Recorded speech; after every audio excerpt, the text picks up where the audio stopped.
উকিল বাবার সাথে দেখা করা জায়েজ আছে কিনা, বাবা বলা যাবে কিনা? উকিল বাবা হলো 2 নম্বর বাবা। আমাদের সমাজে উকিল বাবার প্রথা অনেক বেশি আছে, আপনাদের এলাকায় আছে?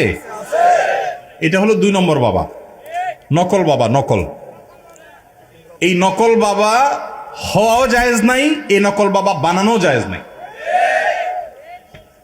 ভাইরা আমার, বিয়ে শাদীতে আমাদের দেশে মনে করা হয় যে একজন উকিল বাবা লাগে, এরকম একটা ধারণা আছে না নেই? মেয়ের ইজিন আনার জন্য গায়রে মাহরাম একজন উকিল বাবা হয়, অনেক সময় যায় অনুমতি আনে। এইভাবে উকিল বাবা বানানো পরিষ্কারভাবে হারাম, পরিষ্কারভাবে। মুরব্বীরা ভালো করে শুনে রাখেন, যারা যারা উকিল বাবা আছেন এই বাবাগিরি ছেড়ে দেন। বাংলাদেশে বাবার কোনো শেষ নাই। খাজা বাবা, উকিল বাবা, ন্যাংটা বাবা, কত বাবা আছে। আল্লাহ তাআলা এই সমস্ত নকল বাবা থেকে আমাদেরকে হেফাজত করুন। বিয়ে উপলক্ষে কোনো উকিল বাবা টাবা চলবে না। নিজের বাবা বেঁচে থাকলে সেই বাবা তিনি নিজে নিজের সন্তানের বিয়ে দিবেন, ব্যাস। মেয়ের অনুমতি বাবা আনতে যাবেন।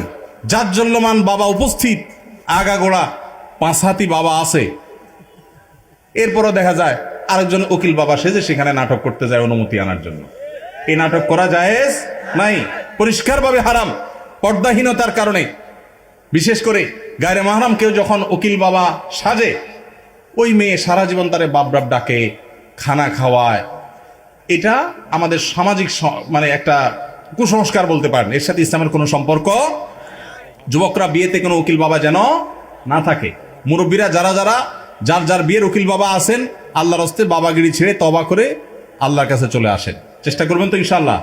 এই উকিল বাবার নাম দিয়া পর্দাহীনতা 2 নম্বরই 1000টা জিনিস হয়। নিজের বাবারই খবর নাই, কিসের আবার উকিল বাবা? হ্যাঁ, উকিল বাবার লগে বললো ভাগছে কোন মেয়ে। আল্লাহ মাফ করুক আমাদেরকে। ওই যে বেশরীয়তি কাজ করলে তো একটা না একটা অঘটন ঘটবেই। এই জন্য এই সমস্ত অন্যায় কাজ করা যাবে না। বোনের হক আদায় করা গুরুত্বপূর্ণ কাজ, কিন্তু যদি এমন হয় যে 2 ভাইয়ের মধ্যে একজন বোনের হক দিতে আগ্রহী, অপরজন দিতে রাজি নন, এক্ষেত্রে যিনি দিতে চান তিনি যে দিতে পারছেন না, তার জন্য গুনাহ হবে কিনা? ভাইরা আমার, এই প্রশ্ন অনেকের।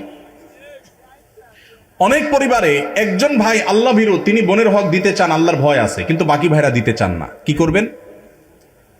উত্তর হলো, যে ভাই দিতে চান তিনি বাবার সম্পদ থেকে, ধরা যাক 2 ভাই আছেন, 1 বোন আছেন, ওই 1 বোনকে দিবেন বলে 1 ভাই রাজি না, আরেক ভাই রাজি। যিনি রাজি, বাবার সম্পদ থেকে 50% করে 2 ভাই ভাগ করে নিয়েছেন। যদি এমন হয়, তো যেই ভাই দিতে রাজি তিনি তার 50%-এর মধ্যে বোনের হক কতটুকু, কোন আলেমের কাছ থেকে জিজ্ঞেস করে যে আমার ভাগে কতটুকু আসছে, ততটুকু তিনি দিয়ে দিবেন।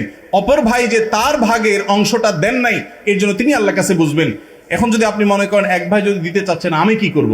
আপনার করার আছে, আপনার অংশ থেকে আপনি আপনার টুকু দিয়ে দিবেন, ইনশাআল্লাহ আল্লাহর কাছে আপনি দায়মুক্ত হয়ে যাবেন।